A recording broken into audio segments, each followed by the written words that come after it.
Now we're going to talk about resetting the trigger. After I've fired a round, how do I get the trigger back out and reset to the wall so that I can fire it again?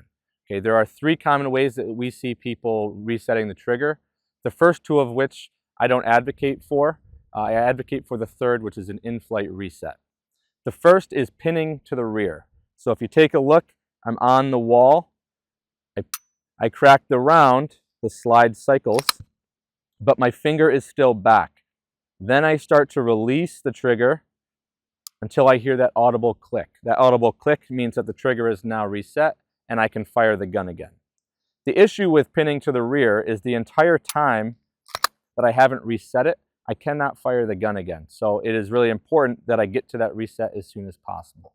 This is not ideal also because what I have seen through my instruction is people will slowly let out the trigger, waiting for that click. Then they hear the click and they pull the trigger again. The issue with that is you're actively anticipating that click, which causes to more sympathetic movements in your hands through that trigger pull. Next, we have trampolining. Trampolining means that I pull the trigger and then release my finger all the way off, get rid of all the slack, and then back to the wall. So I'm going to use a dry fire magazine to demonstrate this.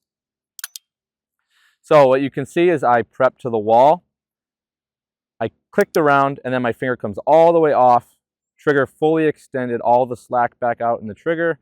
Then I have to get rid of the slack and find the wall again. Now, once again, click all the way off, back to the wall. So as this is better than pinning to the rear because I get to that trigger reset faster, the issue is that it's wasted time and movement because there's no reason to fully let out the trigger, lose contact with the trigger, then have to come all the way back to the wall. That is one, the time I can't shoot, as well as the more movement I have in my trigger finger, the more movement I'm going to have in my muzzle. So the last and best way that I advocate for everyone to reset their trigger is an in-flight reset. And what that means is when I fire the round, I get back to the reset as quick as possible without giving back all the slack in the trigger. So I click, and then I come back, and I'm on the wall as quick as possible. I break the round, and I'm back on the wall as soon as possible. I'm not coming all the way out and off, and then back. So once again, break, back to the reset. This means that as soon as I fire a round, I am ready to fire as quick as possible once again. So just to show you that without the dry fire magazine, because it's important to understand that this reset is happening as the gun is cycling. So as that slide comes back, it's getting another round in the chamber. I'm finding that reset while that is occurring. All right, so just to show you the difference, if I pin to the rear, right, I'm pinning to the rear, the gun cycles, now you're going to hear an audible click. That audible click means that I didn't do an in-flight reset and I cannot fire the gun again until I get that click.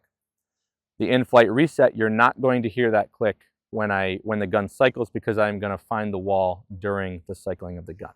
So I click. Now I'm already back on the wall and there wasn't a second audible click. So once again, I fire. Now I'm back on the wall and I can fire again, and you did not hear that click. So just to recap the trigger, all right, we have the fully extended trigger has slack, not a lot of pressure to get through the slack, and then you hit resistance, that is the wall. We apply pressure to the wall, break through the wall, and that's what sends the round. Okay, there's three ways to accomplish that. The fastest, least accurate way is to smash a fully extended trigger. The next way, to be slightly more accurate, is to prep to the wall and then smash through. And then the third and most accurate way to have the least amount of deviation in our muzzle during the trigger pull is to prep to the wall and then roll through the wall smoothly to have the most accurate round. Once we've done that, we now need to reset the trigger, so that we can fire again. I do not advocate for pinning to the rear because the time that you have not reset to the wall, you cannot fire the gun again.